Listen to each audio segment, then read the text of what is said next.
Pa humbur kohë, vazhdojmë me pregaditjen. Sot po bëjmë gati një pogaç, recetën më të vjetër tradicionale, ashtu siç është gatuar nga gjyshet tona. Fillimisht në njën më të madhe dhe më të thellë do të shtojmë kos.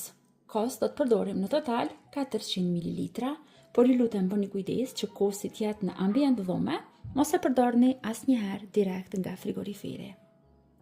Në recetën më të vjetër të pogaçes, gjithmonë është përdorur soda e bikarbonës, ashtu do të bëjmë edhe ne. Në total për këto masa që po i paraqesim sot, kemi nevojë për një lugë të mesme, një lugë kafeje me soda bikarbona.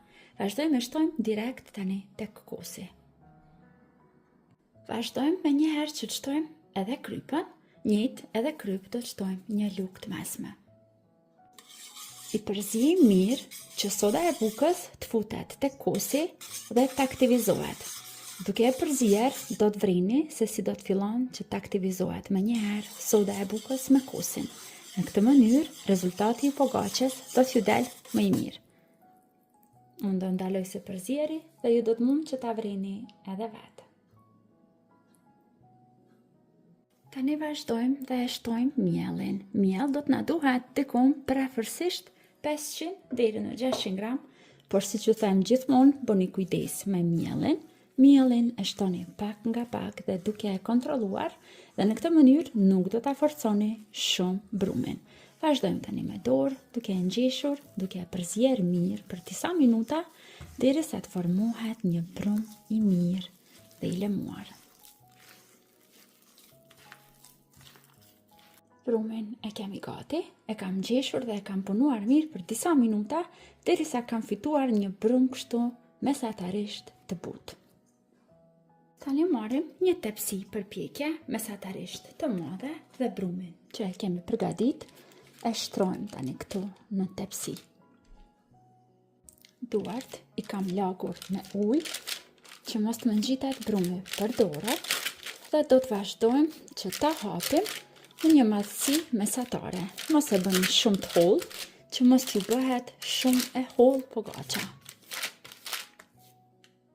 Vazhdojmë tani me ndihmën e një thikje të sprehtë. Do bëjmë kështu vija tek pogaçja. Këto do të dallohen pasi të pjeket pogaça. Të kuqen e vezës i kam shtuar një lugë gjelle kos dhe e kam përzier mirë. Në këtë mënyrë do të ruajmë butësinë e pogaçes dhe do t'ja shtojmë edhe ngjyrën e bukur. Vazhdojmë që sipër ta lyejmë tër pogaçën me këtë përzierje. Receta e kësaj pogaçe nuk ka nevojë që të pushoj, pjeket direkt sepse nuk është me maja buke. Dhe nuk duhet të mungoj susami, i cili do ta bëj edhe më të shijshme këtë recetë të pogaçes. I shtojmë sipër, sipas shijeve, dhe kemi gati për ta pjekur.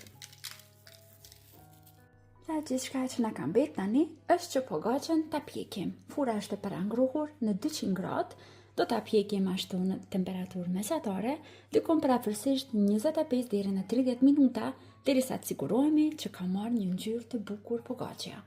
E tani, për të shoqëruar pogaçen, sot do të përgatisim edhe një fërgesë tradicionale, pra do ta bëjmë një mëngjes tipik shqiptar. Fillimisht, në një tigan do të skuqim pak suxhuk. Mua më pëlqen që në këtë fërgesë ta shtoj sipër suxhukun, sepse ai lëngu i suxhukut pastaj kur përzihet me pogaçen, jep një shije fenomenale. Vazhdojmë të skuqim një herë pak suxhukun. Ndërkohë që suxhuku fërgohet, vazhdojmë që ta përgatisim fërgesën. Në këtë fërgesë si bazë na duhet gjiza. Në total do të përdor 150 gram gjizë. Tani tek gjiza do të shtojmë 180 gram pavllak, ajk ose salcë kosi. Vazhdojmë tani që t'i shtojmë edhe 2 vezë të plota. Dhe vazhdojmë që ta kryposim, por bëni kujdes me krypën. Gjizën që unë po e përdor është gjizë e freskët e pa krypur, andaj po shtoj një lugë të mesme me kryp.